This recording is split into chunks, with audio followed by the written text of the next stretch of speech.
Rasputin looked on. Alexi's lifeless body confirmed it.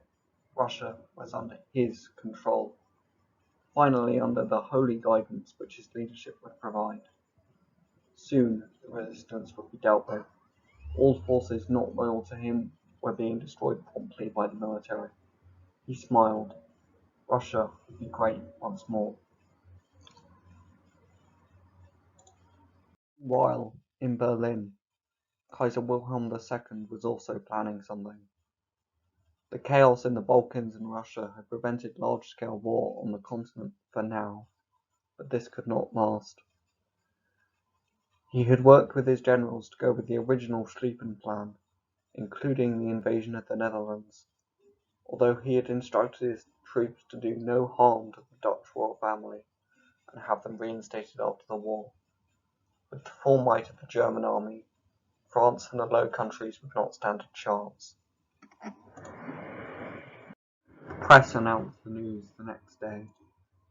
Alexei was missing, and until he was found, Rasputin would lead a holy regency.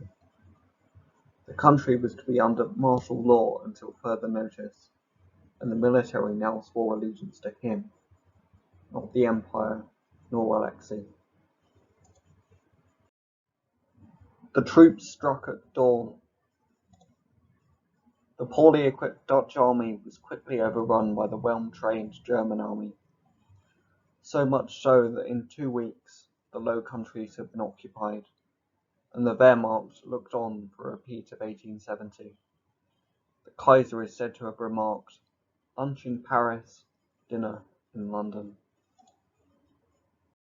Before long, Paris was encircled. After heavy combat and losses in Amiens and Arras, the Kaiser had secured the big prize. Soon Paris would be his. The French High Command had planned a last-stand defence of Paris, with trenches being hastily dug around the city. 1870 would not be repeated. The French people, however, had other ideas. Many had rallied under exiled revolutionary Nestor Makhno, who saw the French state as the main reason for its incompetency during the war. A successful anarchist revolution had occurred partially due to a breakdown in French food supplies.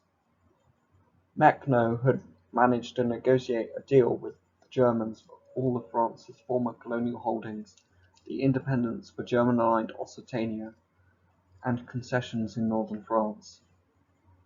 All this, in Makhno's mind, was worth the preservation of a free state.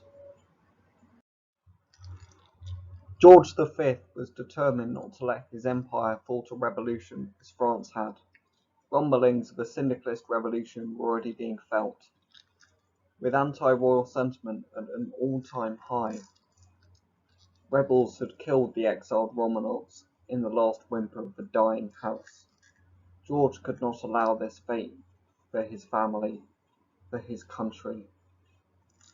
The next day, the House of Commons were debating whether to make peace with Germany, as they saw no practical way in which war could be carried out. Suddenly, a bang at the door rattled the chamber. In walked the king, who announced to the House, "It is with the greatest urgency that I, George V, use my royal prerogative to dissolve this House at once.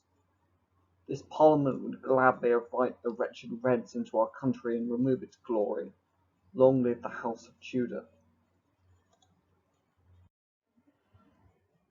In Russia, Rasputin watched the events in Western Europe with great interest. He had already taken full advantage of the instability in Europe to finally finish the Romanovs. Rumour had it that Anastasia had escaped to Paris. These were rumours that were untrue. Russia stood as powerful as it had ever been, ready for the future.